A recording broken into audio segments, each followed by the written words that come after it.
Amém? Vamos abrir as nossas Bíblias. Carta de Paulo aos Colossenses, capítulo 1. Nós vamos ler a partir do versículo de número 9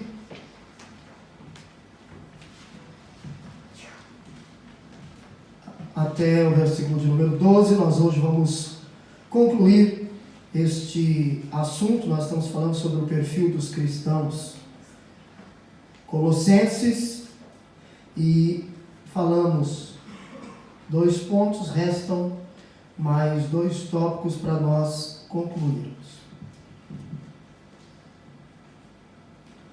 Nos diz assim a palavra do Senhor: por esta razão também nós, desde o dia em que o ouvimos, não cessamos de orar por vós e de pedir que transbordeis de pleno conhecimento da sua vontade, em toda a sabedoria e entendimento espiritual, a fim de viverdes de modo digno do Senhor, para o seu inteiro agrado, frutificando em toda boa obra e crescendo no pleno conhecimento de Deus, sendo fortalecidos com todo o poder, segundo a força da sua glória, em toda a perseverança e longanimidade, com alegria, dando ação de graças ao Pai, que vos fez idôneos à parte que vos cabe da herança dos santos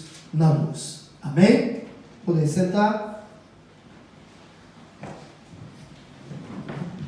Nós falamos na última semana sobre a saudação do apóstolo Paulo e falamos sobre a ação de graça pelos colossenses.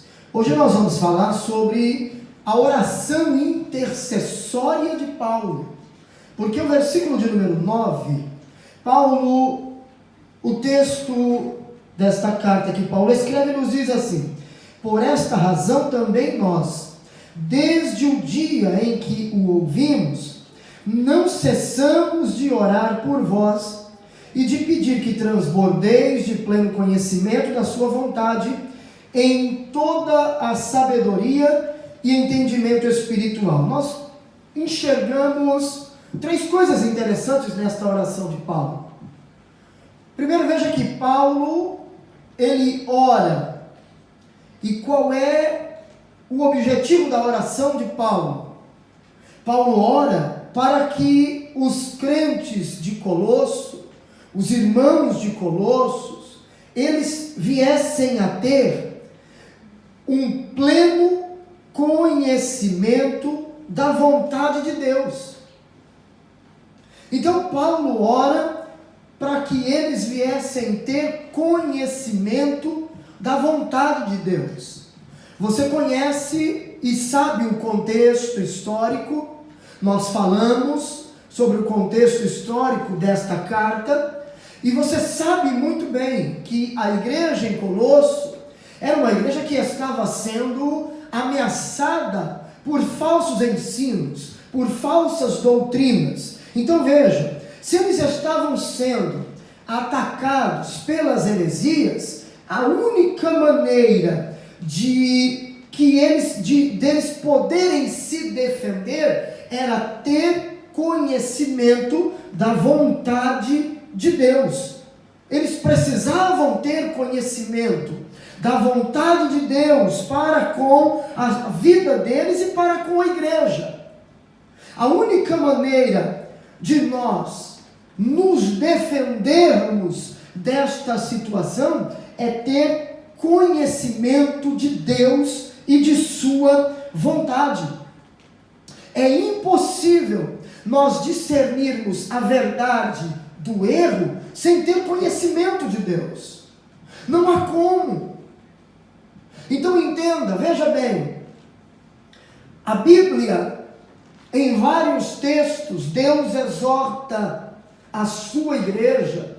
Em vários textos, Deus exorta o seu povo a que este venha buscar conhecimento, a que este venha buscar conhecê-lo. A Bíblia em diversos textos, nos mostra Deus exortando o povo. Em uma das vezes, o Senhor diz: o meu povo perece, sofre, é derrotado muitas vezes. Por causa do quê? Porque lhes falta o conhecimento. Jesus, certa feita, disse: olha, vocês erram por não conhecerem as Escrituras e nem o poder de Deus. Não tem como eu conhecer o poder de Deus sem conhecer as Escrituras. Não tem como eu conhecer as Escrituras e não descobrir o poder de Deus.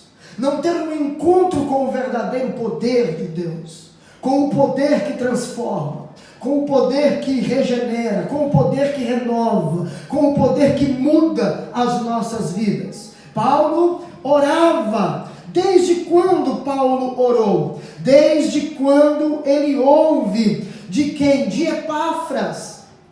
O que estava acontecendo com os crentes de Colosso?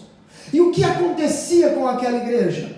O seu exemplo de fé, como eles lidavam com as pessoas, a maneira deles tratarem. E Paulo diz nos versículos anteriores que esta verdade que chegou até eles e que havia chegado em várias partes do mundo daqueles dias, estava transformando vidas.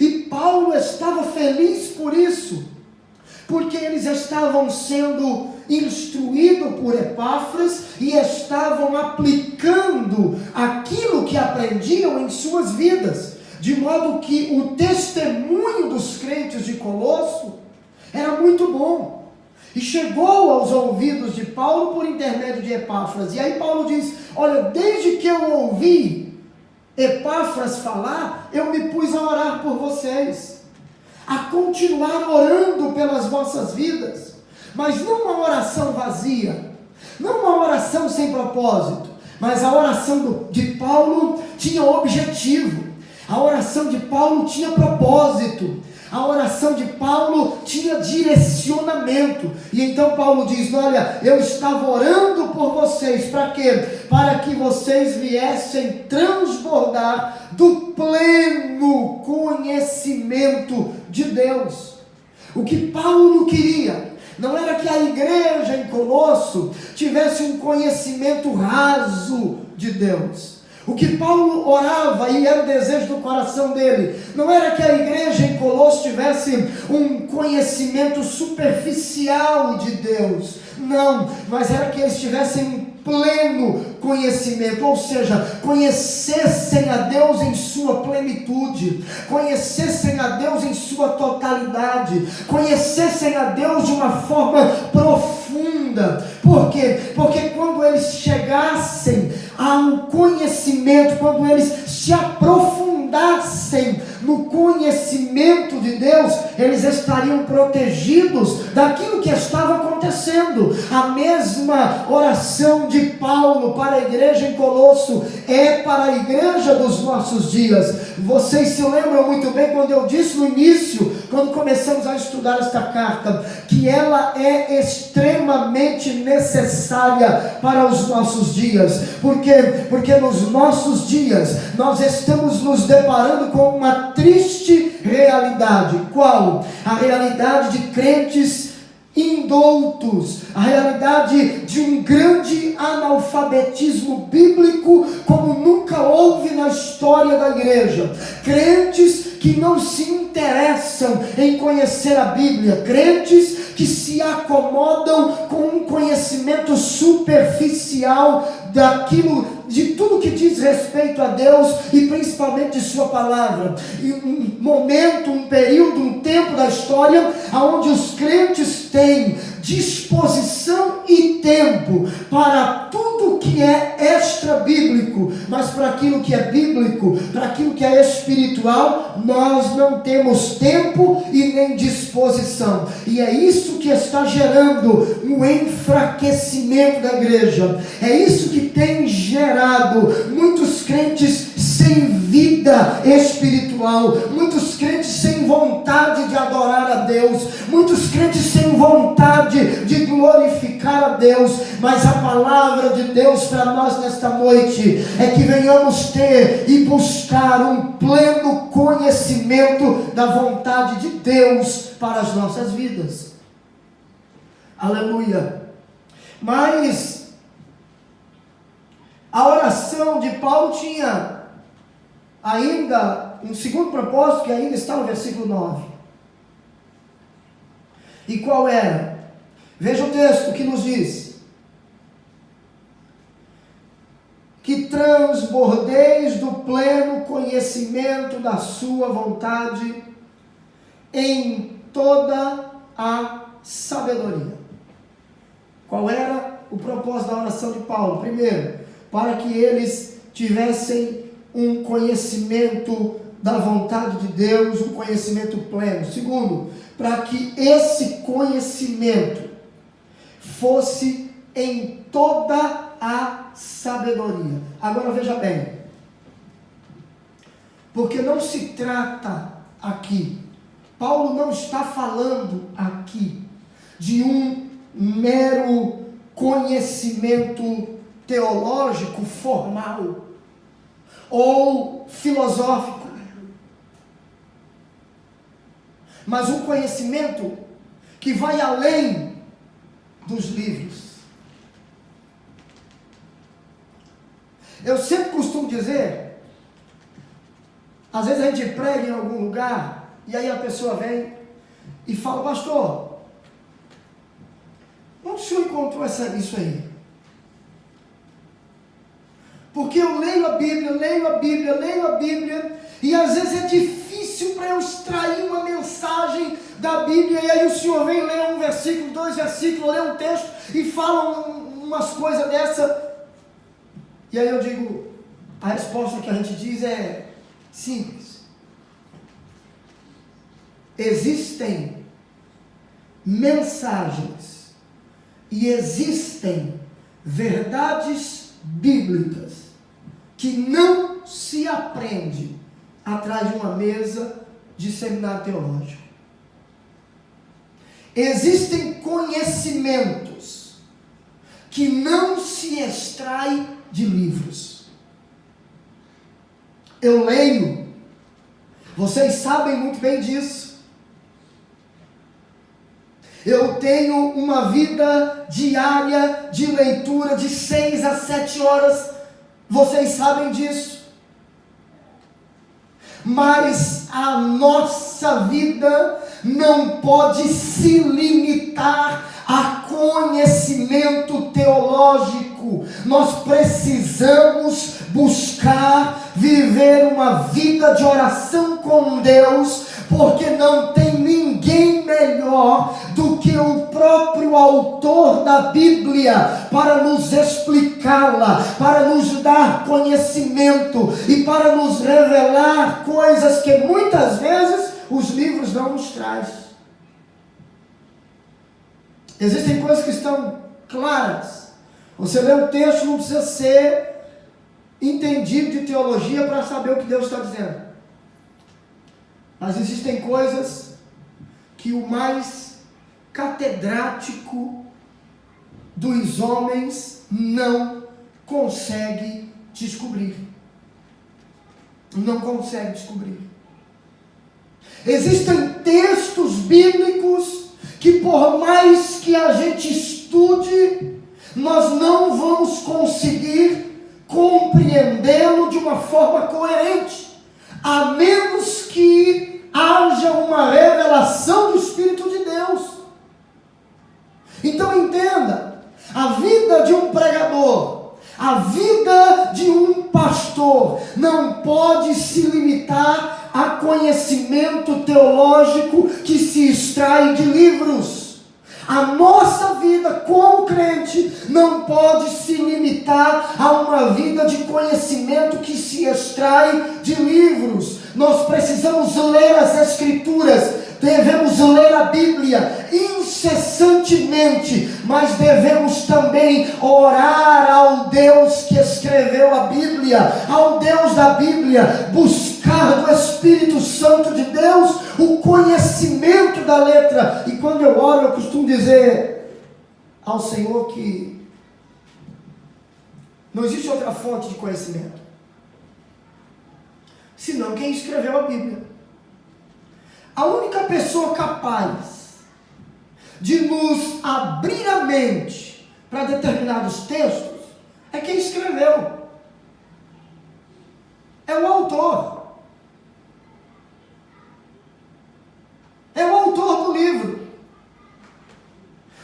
Por exemplo, o Mateus escreve um livro, e aí o capítulo do livro que ele escreveu eu não compreendo na leitura. Eu vou perguntar para quem escreveu: Mateus, o que você quis dizer quando escreveu isso aqui? E ele vai me dizer: pastor, eu quis dizer isso, isso e isso. Você leu um texto, não entendeu? Pergunta para o autor. Vai orar, vai falar com Deus. Pergunta: Senhor, o que o Senhor quis dizer quando escreveu isso? Quando Moisés escreveu isso? Quando Isaías escreveu isso? Quando Mateus escreveu isso? Quando Lucas escreveu isso? Quando Lucas escreveu isso em Atos? Quando o escritor da Epístola aos Hebreus escreveu isso? O que ele quis dizer? O que o Senhor estava querendo dizer através dele? É isso que nós precisamos buscar. Não é simplesmente um conhecimento teológico formal, não é um conhecimento filosófico, mas é buscar o conhecimento na sua essência, na fonte, saber de quem escreveu. E Paulo deixa isso claro. Ele deixa isso claro no final do versículo, e é o terceiro motivo da oração de Paulo. Veja, o terceiro propósito que nós enxergamos aqui. Primeiro, ele não cessava de orar e pedir que eles viessem transbordar do pleno conhecimento da vontade de Deus e em toda a sabedoria e entendimento espiritual. Entender o que está por trás da letra. E entender o princípio por trás da letra, tem que falar com o autor. Tem que conversar com ele. Tem que ter intimidade com ele. Sabe o que acontecia? Entre os crentes de Colossos, assim como nos nossos dias, na igreja de um modo geral, existem muitas pessoas dotadas de uma inteligência muito grande. Porém, quando estes homens se deixam corromper, tornam-se carnais. Tornam-se homens carnais. E usam a sua inteligência, a sua genialidade para o mal. E se nós não compreendermos, não buscarmos entender qual é a vontade de Deus, se nós não buscarmos conhecer a Deus, nós seremos facilmente enganados por estes homens. Paulo orava para que a igreja e os crentes de Colossos despertassem, buscassem o pleno conhecimento de Deus, buscassem o conhecimento de Deus em toda a sabedoria e entendimento espiritual. Olha o que nos diz a Bíblia, livro do profeta Jeremias, capítulo 4. Jeremias capítulo 4, versículo 22, vai nos dizer assim: deveras o meu povo está louco, já não me conhece, são filhos nécios e não inteligentes, são sábios para o mal e não sabem fazer o bem. Deus usando o profeta Jeremias e falando acerca do seu povo. Acerca do seu povo. que haviam se corrompido, haviam se tornado nécios. Não eram inteligentes, eram nécios, loucos. E estavam usando, eram sábios não para o bem, mas para o mal. Para fazer aquilo que era mal. Para maquinar e projetar aquilo que é mal. E a inteligência não foi para isso que Deus nos deu. E quando nós entregamos a vida a Jesus, nós precisamos buscar a sabedoria que vem do alto. Agora veja, Provérbios capítulo 2, Provérbios de número 2. Provérbios de número 2, e o verso de número 6 nos diz assim: porque o Senhor dá a sabedoria, e da sua boca vem a inteligência e o entendimento.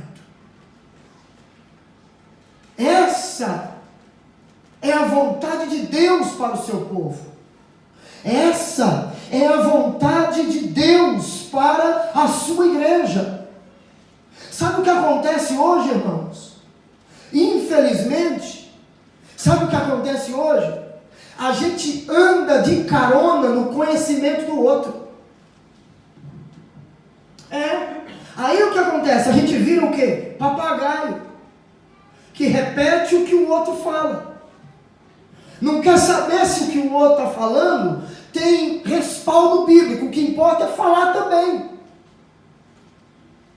Porque o fulano falou, a gente fala. Não, quem falou foi o João Paulo. Quem falou foi o pastor Wellington. Não é porque nós estudamos que estamos isentos de erros. A igreja dos nossos dias precisa aprender com o exemplo da igreja em Bereia, que Paulo diz que eram mais nobres do que os de Tessalônica. Por quê? Porque tudo que Paulo pregava eles anotavam. Para quê? Para conferir depois e ver se era assim mesmo. Mas hoje não. Nós andamos de carona no conhecimento dos outros. Aí a gente quer, a gente é exigente, né? A gente é exigente, quer mensagem de conteúdo, quer ter conteúdo, tem que ter qualidade de mensagem. Muito bom. E aí quando falta, aí a gente diz, nossa, a mensagem foi fraquinha, né? Poxa, não estou me alimentando. Por que não vai ler a Bíblia? Nós queremos, esse é o problema da geração de forno micro-ondas, que é a nossa. Geração de fast food, que é o pronto, o rápido. Todo mundo gosta de comer no McDonald's. Por quê? Porque você chega lá, faz o pedido, daqui 5 minutos, menos de 5 minutos, o pedido já está lá, você senta, come, enche a barriga e vai embora. Dá menos trabalho do que ir fazer a comida, porque fazer a comida leva tempo. A mesma coisa é hoje.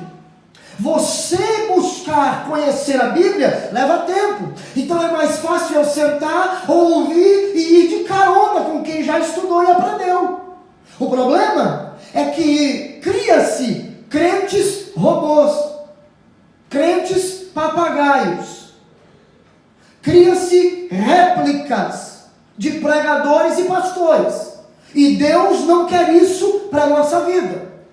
Era isso que Paulo estava exortando a igreja de Colosso, a que eles buscassem conhecer, a que eles se aprofundassem no conhecimento. Por quê? Porque a igreja estava passando por um período difícil, por um momento complicado, e que exigia dos crentes de Colosso o quê? O pleno conhecimento da vontade de Deus, semelhante aos nossos dias.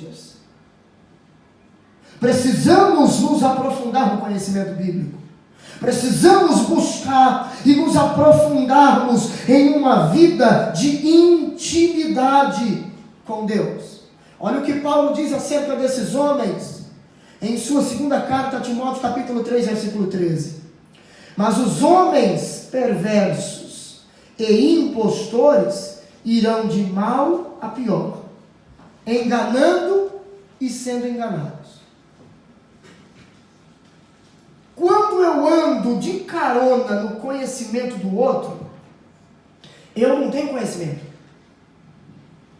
Eu tenho informação, que é diferente. Eu sou muito bem informado sobre isso, sobre determinado assunto, sobre determinada doutrina. Sou muito bem informado, mas e o conhecimento? Eu não tenho. Porque quando eu, num determinado momento, for questionado sobre determinado assunto, eu não sei explicar. Eu não sei falar. Eu tenho informação, eu não tenho conhecimento. A nossa geração é uma geração que está cheia de informação e vazia de conhecimento. Você percebe isso quando você vê os crentes andando daqui para lá, de lá para cá, daqui para lá, e vai para cima e vai para baixo, atrás do quê? Atrás de profeta, para falar sobre a sua vida. O que você tem que fazer? Quando anda daqui para lá, em roda, correndo atrás e indo, levado por todo o vento de doutrina. Isso reflete a falta de conhecimento. Porque se eu tenho conhecimento, se eu não sou uma pessoa somente cheia de informações, mas sou também cheio de conhecimento, eu sou firme naquilo que eu creio. Não é qualquer vento de doutrina que me demove daquilo que eu creio, daquilo que eu fui ensinado. Eu não sou levado por inovações. Paulo disse para Timóteo: olha, Timóteo, você permaneça naquilo em que você foi inteirado. Permaneça naquilo que você aprendeu. Paulo não está falando para Timóteo viver uma vida de estagnação no que diz respeito ao conhecimento, mas Paulo está dizendo que você precisa ter firmeza daquilo que você conhece. Paulo está dizendo: Timóteo, você tem que ter base, você tem que ter conteúdo, você não pode ser levado para lá e para cá, como esses homens estão fazendo com os crentes desta época. É o que nós estamos vendo hoje, irmãos. Se a nossa geração fosse uma geração que tivesse intimidade com Deus e com a sua palavra, nós não estaríamos vendo tantas aberrações como estamos vendo no mundo cristão, no meio cristão nos nossos dias. Mas vamos seguir. Por que Paulo queria que eles buscassem conhecimento? Porque o conhecimento traz alguns resultados.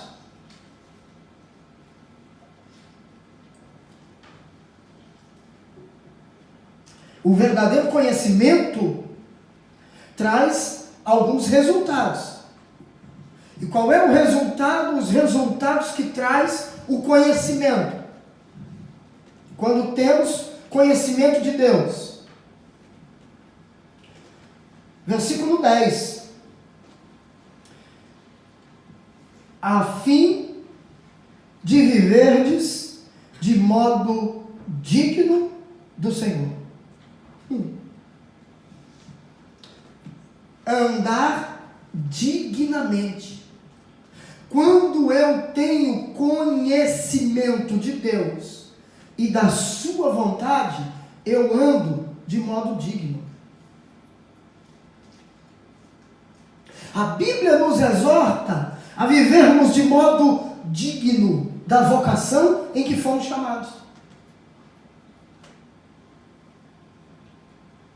Andar de forma digna. O que estava acontecendo? A igreja em Colossos, como estava sendo assediada pelos falsos ensinadores, se os crentes não andassem de modo digno, não andassem com dignidade, seriam alvo de críticas por parte dos hereges.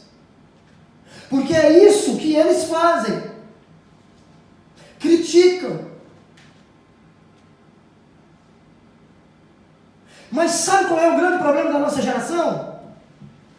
É que ela tem aberto, não uma brecha, mas uma porta para as críticas, para as pessoas falarem mal.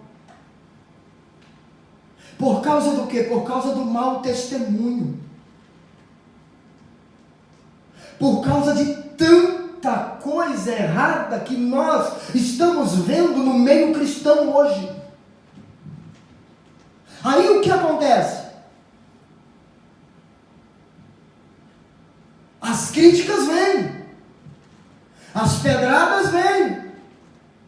Aí a gente vai orar a Deus: ô Senhor, estão me criticando, estão falando, mas por que estão falando?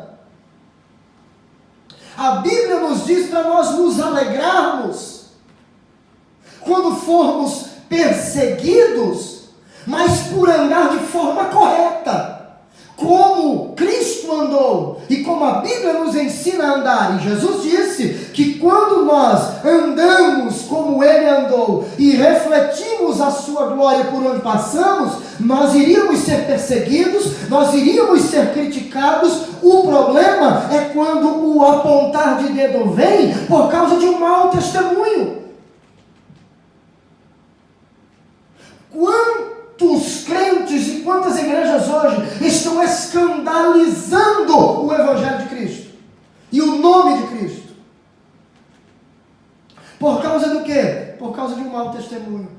Isso é sinal claro que falta conhecimento.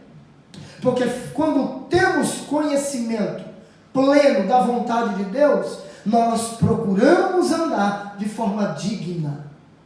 Olha o que Jesus fala sobre escândalo. Evangelho segundo o relato de Mateus, no seu capítulo de número 18, e o versículo 7, Jesus nos diz assim: ai do mundo por causa dos escândalos, porque é inevitável que venham escândalos, mas ai do homem pelo qual vem o escândalo. Ai do homem pelo qual vem o escândalo. Veja que existem dois ais neste texto, neste versículo. E o primeiro ai, quando Jesus diz ai do mundo, por causa dos escândalos. E Jesus fala esse ai do mundo por causa dos escândalos. Por quê? Porque através dos escândalos, o mundo, as pessoas, não se achegam a Cristo, se distanciam de Cristo. E este ai tem duas conotações neste versículo. Uma é relacionada ao escândalo, ao resultado do escândalo no mundo, porque o escândalo no mundo distancia as pessoas de Cristo. Agora, o segundo ai do homem pelo qual vem o escândalo, aí é um ai com uma conotação de juízo, de ira de Deus. E muitas pessoas hoje não querem saber da igreja, não querem saber de Jesus, por causa de escândalos, por causa de pessoas que têm escandalizado o Evangelho, não querem saber de Jesus, por causa de igrejas que têm escandalizado o nome de Cristo. Por quê? Porque têm deturpado as santas escrituras. Tem pessoas e que por causa do escândalo saíram e hoje têm dificuldade de voltar a congregar, estão no mundo, estão caminhando para a perdição. Aí Jesus diz: ai do mundo por causa dos escândalos, mas ai do homem por quem vier o escândalo. Vai ter um acerto de contas. A igreja não pode servir de pedra de tropeço para a vida de ninguém. Você e eu, como servos e servas de Deus, como homens e mulheres de Deus, não podemos servir de pedra de tropeço na vida de ninguém. Mas o versículo 10 ainda continua.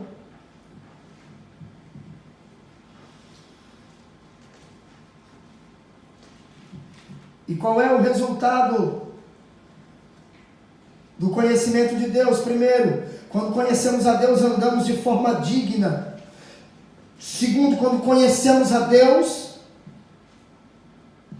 nós agradamos a Ele em tudo. Veja o versículo 10 ainda. A fim de viverdes de modo digno do Senhor, para o seu inteiro agrado. Nós precisamos agradar a Deus em tudo. A nossa maneira de viver precisa agradar a Deus.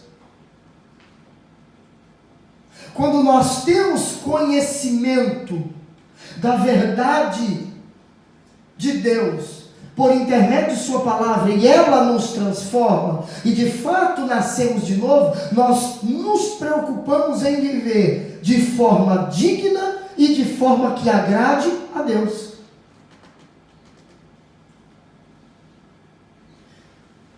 Nós precisamos amar as coisas de Deus e amar a Deus. E quando o amor de Deus está em nosso coração, quando nós realmente fomos impactados pelo amor de Deus e transformados por Ele, aquilo que pertence ao mundo não nos agrada. Primeira de João, capítulo 2, versículo 15, João diz assim: não ameis o mundo e nem o que no mundo há. Porque aquele que ama o mundo, o amor do Pai não está nele. Ou seja, aquele que ama as coisas do mundo pode até estar dentro da igreja, pode até ser batizado nas águas, pode até tomar santa ceia, pode até cantar no grupo da igreja, pode até participar dos eventos, dos trabalhos da igreja, mas o amor do Pai não está nele. Por quê? Porque a sua paixão é pelas coisas do mundo. Quando a Bíblia diz, não ameis o mundo, ela está falando do sistema, de tudo o que há no mundo. Porque aquilo que há no mundo é passageiro, mas aquilo que vem de Deus para mim e para a sua vida é eterno. Dura eternamente. É o que o texto nos diz. De 1 de João, capítulo 2, versículo 15. A nossa geração ama aquilo que é passageiro. Os nossos dias são comparados aos dias da igreja de Laodiceia. Os nossos dias são comparados aos dias de Noé. Aonde nos dias de Noé era pregado, Noé falava sobre o dilúvio, mas ninguém queria saber. Hoje falamos sobre o arrebatamento, mas muitos não dão conta, não estão preocupados com isso, vivem como se Jesus não fosse voltar. Mas quem tem conhecimento pleno de Deus e de sua vontade, vive de forma diferente. Terceiro, isso aqui é tremendo. A fim de viver de modo digno do Senhor, para o seu inteiro agrado, frutificando em toda boa obra. Quem tem conhecimento de Deus precisa dar fruto. E veja que o texto diz: frutificando em toda boa obra. A gente precisa entender uma coisa, e que muito se fala e pouco se entende sobre isso. Você não tem que fazer boas obras para ser salvo. O preço da nossa salvação foi pago na cruz. A salvação é pela graça. Porém, o salvo precisa necessariamente fazer boas obras. Olha a Bíblia. Olha a Bíblia. Epístola de Tiago. Epístola de Tiago, capítulo 2. Versículo 22.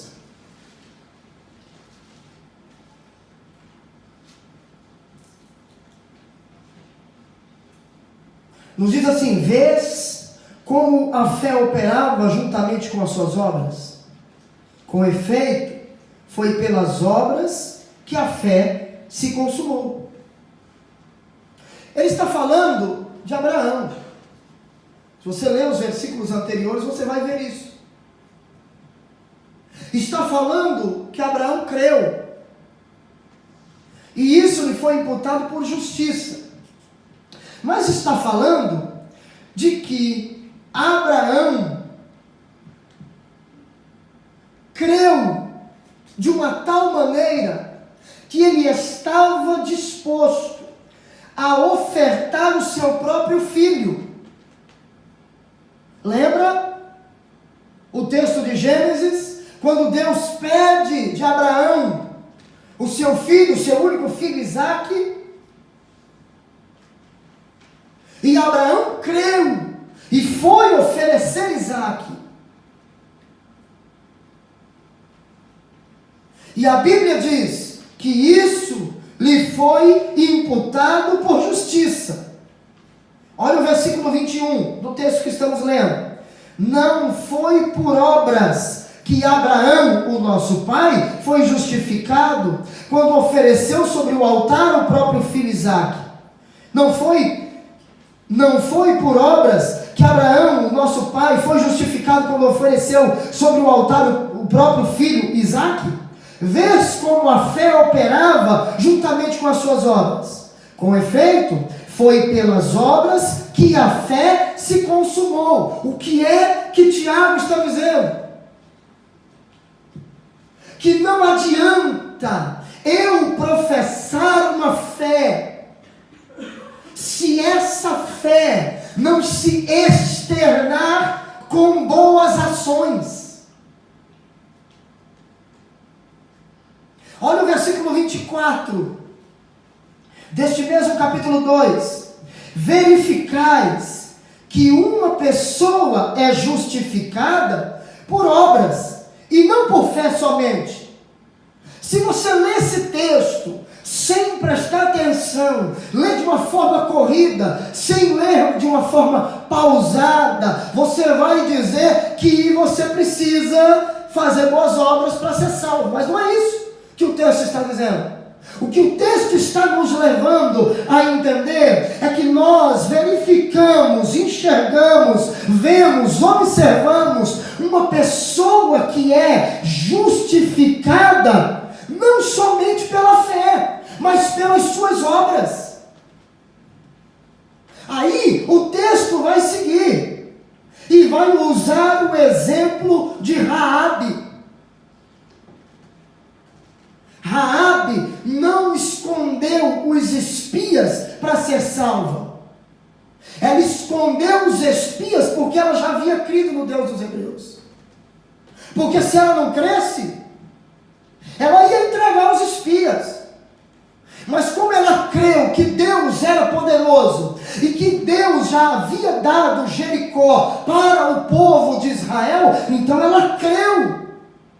Ela creu e escondeu os espias, cuidou deles, livrou-os da morte, porque ela já havia crido. Aí, Tiago usa um exemplo. Vamos ler o versículo 14, deste mesmo capítulo 2. Meus irmãos, qual é o proveito se alguém disser que tem fé, mas não tiver obras?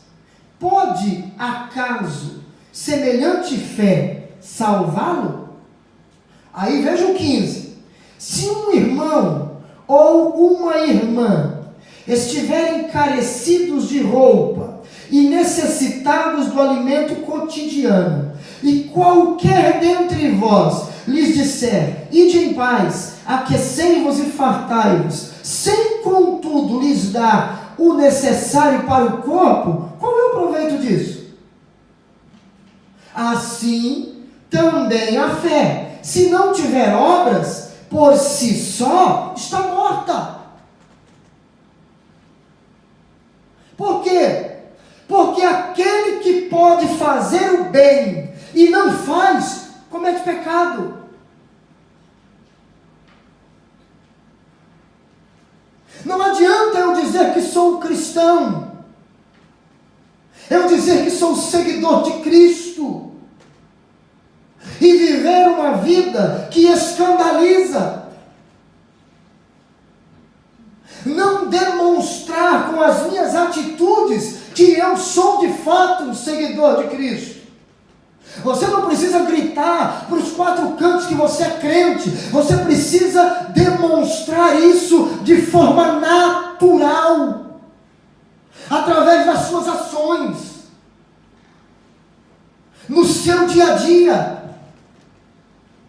Alguém está precisando de ajuda, ajude. Ah, pastor, mas fulano pisou no meu calo, me maltratou, me machucou, e daí?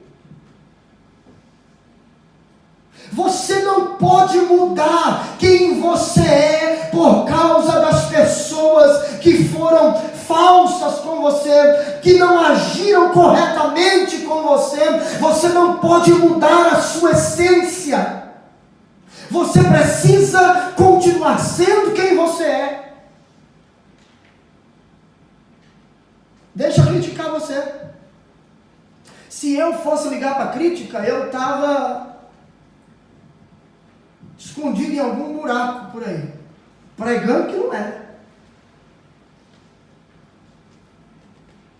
Só que o que as pessoas malignas falam não pode mudar a minha essência.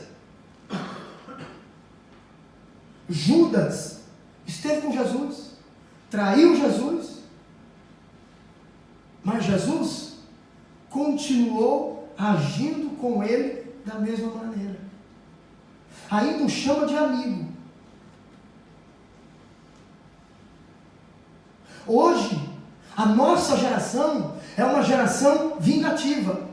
É uma geração que quando o irmão bate na minha face do lado direito, eu não dou o lado esquerdo para ele, eu dou no nariz dele.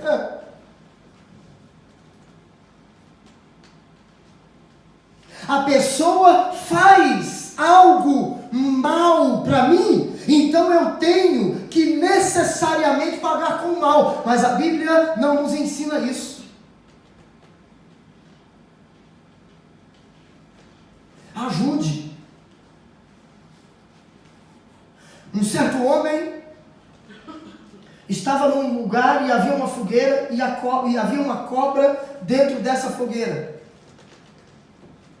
E o homem foi tentar tirar a cobra do fogo.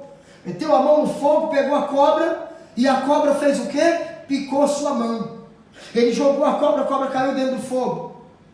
De novo. Ele foi lá e pegou a cobra de novo para tirá-la do fogo. E quando ele pegou a cobra para tirá-la do fogo, ela novamente tornou a picá-lo. Ele jogou a cobra de novo.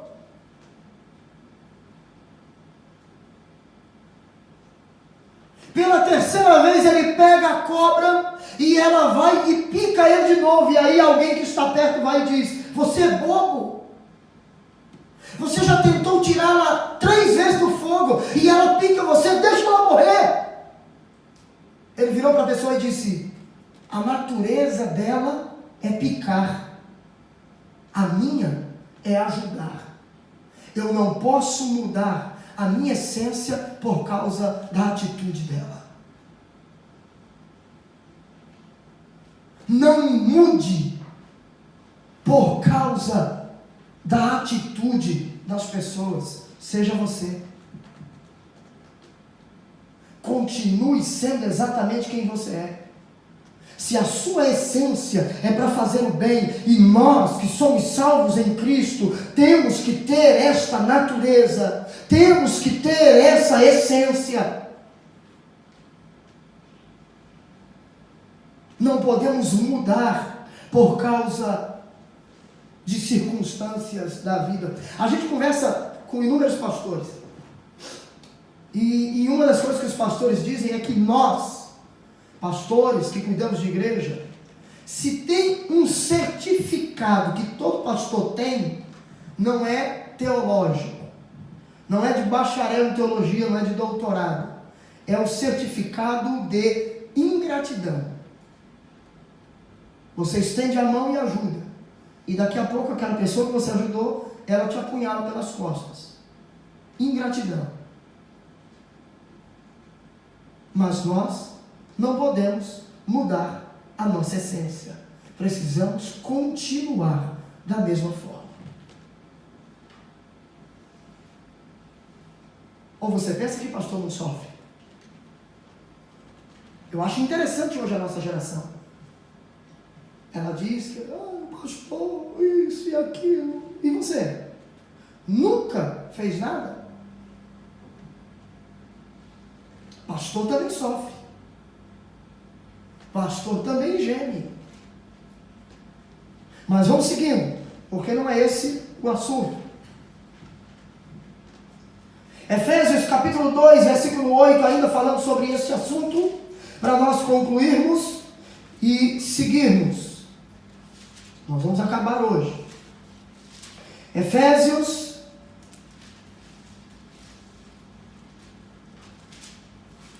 capítulo 2, versículo 8, vai nos dizer assim: porque pela graça sois salvos, mediante a fé, e isto não vem de vós, é dom de Deus. Olha o 9, não de obras, para que ninguém se glorie, pois somos feitura dele, criados em Cristo Jesus para boas obras, as quais Deus de antemão preparou para que andássemos nelas. Deus nos preparou para nós andarmos praticando boas obras. Porém, a nossa salvação é pela fé. É pela fé. Ainda no versículo de número 10, Paulo diz: frutificando em toda boa obra e crescendo no pleno conhecimento de Deus. Veja bem, o conhecimento que os hereges tinham era oriundo de pensamentos filosóficos, era oriundo de pensamentos meticulosos e sofisticados. Mas Paulo exorta a igreja daqueles dias e nós, nos dias de hoje, a buscarmos um conhecimento que vem de Deus. Aí, Paulo, na sua primeira carta aos Coríntios, capítulo 11, o texto áureo da nossa ceia, Paulo ele vai dizer: porque eu recebi do Senhor o que também vos ensinei. Paulo diz que o ensinamento dele à igreja tinha origem em Deus. O seu conhecimento, o que ele conhecia para ensinar à igreja, vinha de Deus. Resultado de uma vida de comunhão. Resultado de uma vida de intimidade.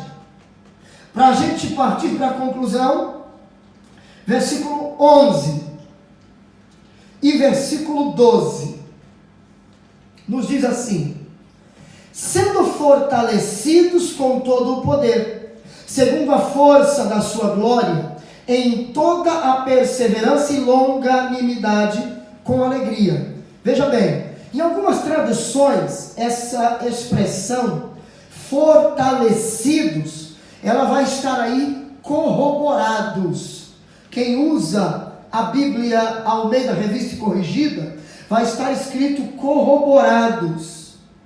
E essa expressão, corroborados, ela exprime força de que necessitavam para a guerra espiritual.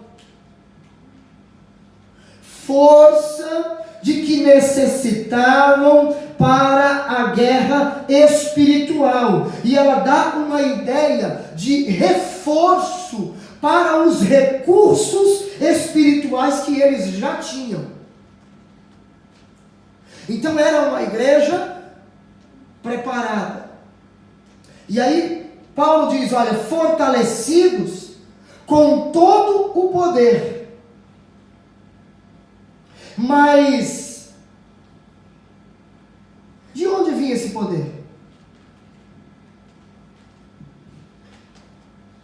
Algumas traduções vai dizer fortalecidos com toda a, corroborados com toda a fortaleza. Vai usar esta expressão. Agora, qual é a origem do poder da igreja?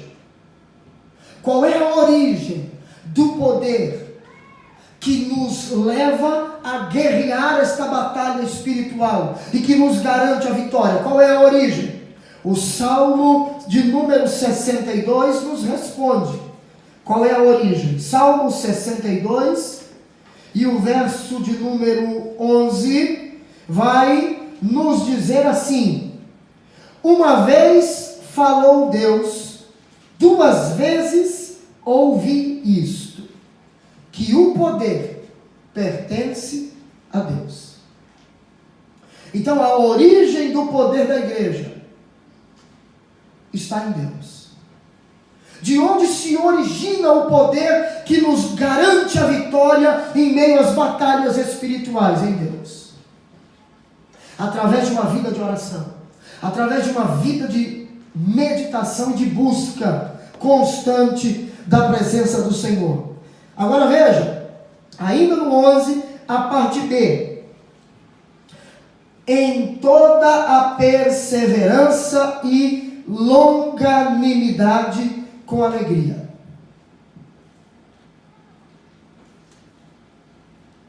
Toda paciência e longanimidade com gozo. A minha tradução diz perseverança e longanimidade com alegria. Mas algumas traduções vai dizer com toda a paciência e longanimidade com gozo. Isso aqui é tremendo. Porque o que Paulo estava dizendo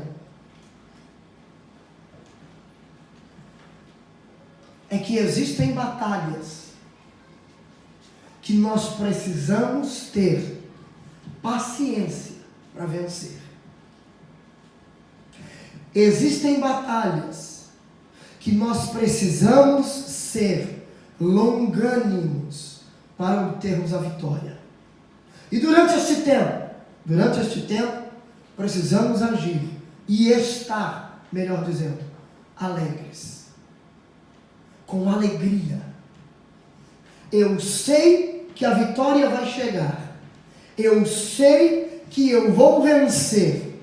Mas eu preciso ter paciência, ser longânimo. A maioria das dificuldades que nós passamos, Deus trabalha muito em nós, porque nós queremos as coisas para ontem, mas Deus quer nos dar amanhã. E nós temos uma grande dificuldade em lidar com a questão tempo. Nós somos imediatistas. Nós queremos tudo para agora, para já. Você ora e quer a resposta daqui 10 segundos. Mas Deus quer te responder amanhã. E aí? Vai desviar por causa disso? O problema é teu. Deus continua sendo Deus. E Ele te responde quando Ele quiser. Deus não trabalha segundo o meu tempo, mas segundo o tempo dEle. Existem coisas que você quer que vai chegar, mas vai chegar no tempo dEle. Existem vitórias que Deus sabe que você precisa, em áreas extremamente necessárias e importantes para a sua vida. Deus sabe, mas é no tempo dEle.